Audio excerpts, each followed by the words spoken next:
The most famous Cape Dorset sculptor and arguably the most famous Inuit sculptor of all time, OSUITOK IPEELEE, very unusually collaborated with one of his sons in creating this masterpiece.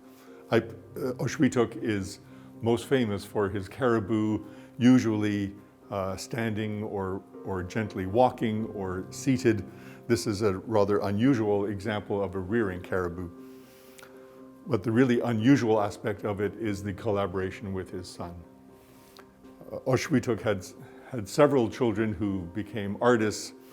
SANGANI OSUITOK, OSUITOK considered SANGANI to perhaps be his successor.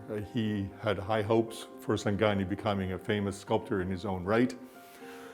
SANGANI did not do that. He became an only occasional carver.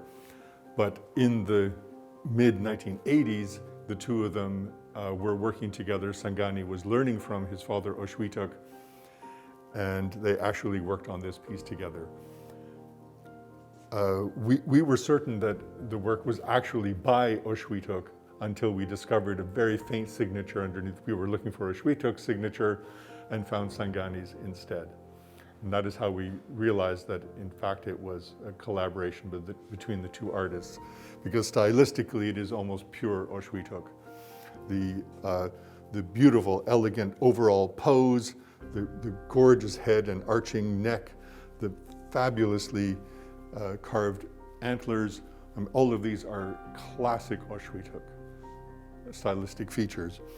Perhaps the only stylistic thing that points towards SANGANI is this slightly more stocky look of the body of the caribou. Normally OSUITOK's caribou are quite slender, although there are examples of more stocky caribou by the elder OSUITOK. You might say that allowing SANGANI to give his own signature to this work was the father's gift to his son. The overall pose is daring, and the overall look of the sculpture is supremely elegant, from the beautiful sweep of the neck and head to the lovely antlers that sweep behind and balance the upraised legs, the front legs of the caribou.